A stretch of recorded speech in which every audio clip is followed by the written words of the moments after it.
Talking about age in English can be a bit tricky, but it's essential for everyday conversations. Let's dive into how we can express age clearly and naturally. First, when someone asks, "How old are you?"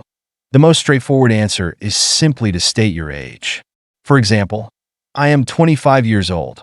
It's direct and gets the point across. But what if you want to add a bit more context? You could say, "I just turned 25 last month," or "I'll be 26 in a few weeks."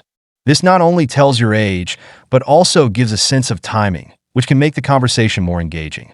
Now, let's talk about how to ask someone else's age. The most common way is to say, "How old are you?" However, if you want to be a bit more polite or indirect, you might ask, "Would you mind sharing your age?" Or, "If you don't mind me asking, how old are you?" This shows respect for the other person's privacy, which is always a good approach.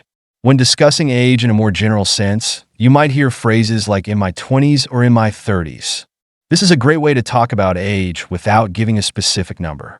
For instance, "I'm in my 30s, so I remember when." This can lead to interesting conversations about experiences that are common in that age group. Another fun way to talk about age is to use age-related idioms. For example, "You're as young as you feel," or "Life begins at 40." These expressions can add some color to your conversation and make it more relatable.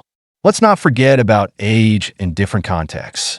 When talking about children, we often use phrases like "he's 3 years old" or "she's a toddler." For teenagers, you might say, "He's 16 and just got his driver's license." These specific terms help clarify the age group you're discussing. In professional settings, age can sometimes come up in discussions about experience. You might say, "I have over 10 years of experience in my field," which indirectly hints at your age without stating it outright. This can be a more tactful way to approach the topic, especially in job interviews or networking situations. Lastly, remember that age can be a sensitive topic for some people. It's always best to gauge the other person's comfort level before diving into age-related discussions. If someone seems hesitant, it's wise to change the subject or keep the conversation light. So, whether you're sharing your age, asking someone else, or discussing age in a broader sense, there are plenty of ways to navigate this topic smoothly. Just remember to be respectful and considerate, and you'll find that talking about age can be a natural part of your conversations in English.